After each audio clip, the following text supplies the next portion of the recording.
नमस्कार। आज हम सीधे उतर रहे हैं भगवत गीता के बिल्कुल शुरू में। पहला अध्याय अर्जुन विषाद योग। हाँ, और खास तौर पे इसके पहले 10 श्लोक, कुरुक्षेत्र के मैदान का वो पहला नजारा। बिल्कुल। हमारा आधार तो खैर गीता के श्लोक ही हैं और कोशिश रहेगी कि इन शुरुआती पलों में जो तनाव है, जो रणनीति है, उसे समझें। हाँ, क्योंकि यही श्लोक आगे की पूरी चर्चा का मंच तैयार करते हैं एक तरह से। तो कुरुक्षेत्र, पहला श्लोक। सवाल पूछ रहे हैं धृतराष्ट्र, जो देख नहीं सकते। वो संजय से पूछते हैं। क्या पूछते हैं? वो पूछते हैं, हे संजय, धर्मक्षेत्र कुरुक्षेत्र में युद्ध की इच्छा से जो इकट्ठे हुए हैं, मेरे और पांडु के पुत्र, उन्होंने क्या किया? यहाँ ये धर्म क्षेत्र कहना मतलब सिर्फ जमीन का टुकड़ा नहीं, ये जैसे कोई कसौटी हो। बिल्कुल सही, ये सिर्फ जगह नहीं है, ये वो मैदान है जहां धर्म अधर्म का फैसला होना है। संजय जवाब देना शुरू करते हैं दूसरे श्लोक में। क्या बताते हैं संजय? वो कहते हैं कि राजा दुर्योधन ने पांडवों की सेना को देखा, व्यूह में सजी हुई, मतलब एक खास जमावट में, और फिर वो सीधा अपने गुरु द्रोणाचार्य के पास गए। अच्छा, द्रोण के पास। और क्या कहा वहां जाकर? कोई अपनी सेना की बात? नहीं नहीं, ये दिलचस्प है। तीसरे श्लोक में वो द्रोण से कहते हैं, आचार्य देखिए, आपके बुद्धिमान शिष्य द्रुपद पुत्र धृष्टद्युम्न ने कितनी कुशलता से पांडवों की ये विशाल सेना सजाई है। एक मिनट, धृष्टद्युम्न तो वही है ना जिनके लिए कहा जाता है कि वो द्रोण का वध करने के लिए ही जन्मे थे? हाँ, बिल्कुल वही। तो दुर्योधन का द्रोण को उन्हीं के बुद्धिमान शिष्य की तारीफ करके पांडव सेना दिखाना, इसमें एक ताना या शायद उकसावा भी लगता है ना? हाँ, ये तो सिर्फ जानकारी देना नहीं हुआ, ये तो एक तरह का दिमागी खेल लग रहा है। फिर इसके बाद श्लोक 4 से 6 तक दुर्योधन पांडव सेना के बड़े बड़े नामों की गिनती शुरू कर देते हैं। अच्छा, जैसे कौन कौन? वो कहते हैं इससे माने भीम और अर्जुन जैसे बड़े धनुर्धर हैं। फिर युयुधान, विराट, महारथी द्रुपद। महारथी मतलब? महारथी यानी वो योद्धा जो अकेले ही 10,000 धनुर्धारियों से लड़ सके। बहुत बड़ी उपाधि है ये। ओहो, तो भीम, अर्जुन, युयुधान, विराट, द्रुपद और भी नाम लिए? हाँ, लिस्ट लंबी है। दृष्टकेतु, चकितान, वीर काशीराज, पुरजीत, कुंतीभोज, शैब्य, फिर युधामन्यु, उत्तमोजा, सुभद्रा के पुत्र अभिमन्यु और द्रौपदी के 5 पुत्र, सबको महारथी बताते हैं। इतनी लंबी लिस्ट! क्या वो द्रोण को डरा रहे थे या खुद ही हिसाब लगा रहे थे कि सामने कौन कौन है? शायद दोनों बातें।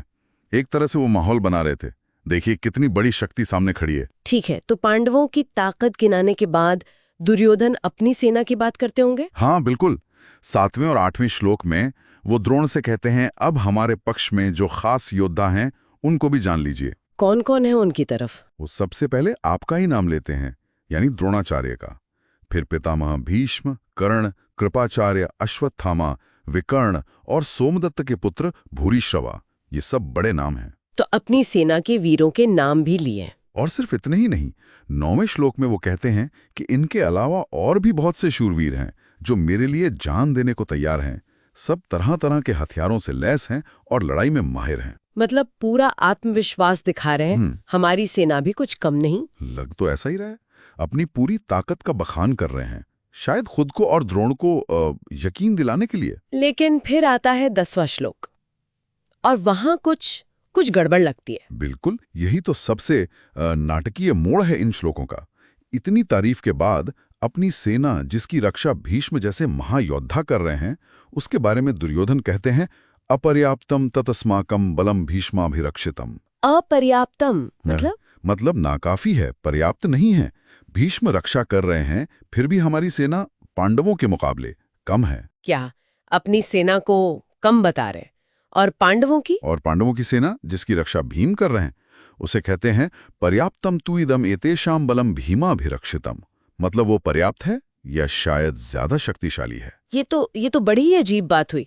इतने सारे योद्धाओं के नाम गिनाए, अपनी सेना की इतनी तारीफ की और फिर कह दिया कि हमारी सेना कमजोर है, भीष्म के होते हुए भी। हाँ, अजीब है ना? और यही सवाल खड़ा करता है, ऐसा क्यों कहा होगा? क्या लगता है, क्या वो अंदर ही अंदर डरे हुए थे? आत्मविश्वास की कमी? एक संभावना तो यही है, या फिर ये कोई चालाकी हो सकती है, अपने योद्धाओं को भड़काने के लिए कि देखो हमें कमजोर समझा जा रहा है और जोर लगाओ।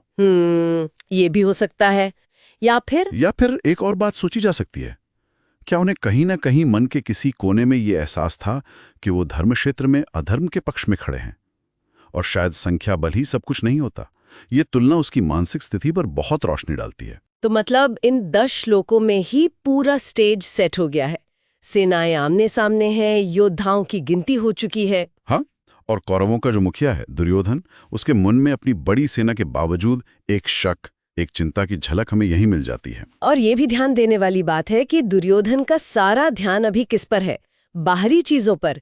कितने योद्धा हैं, कौन ज्यादा शक्तिशाली है, किसके पास कौन से हथियार हैं। बिल्कुल, पूरा फोकस बाहरी शक्ति पर। और जरा सोचिए, गीता में आगे चलकर बात किस चीज की होगी? आंतरिक बल की, धर्म की, कर्तव्य की, आत्मा की। सही कहा। तो क्या ये शुरुआती श्लोक हमें जानबूझकर ये बाहरी बनाम आंतरिक का विरोधाभास दिखा रहे हैं? ये सोचने वाली बात है। क्या ये हमें तैयार कर रहे हैं उस गहरी लड़ाई के लिए जो सिर्फ मैदान पर नहीं, अर्जुन के मन में और शायद हर इंसान के मन में चलती है?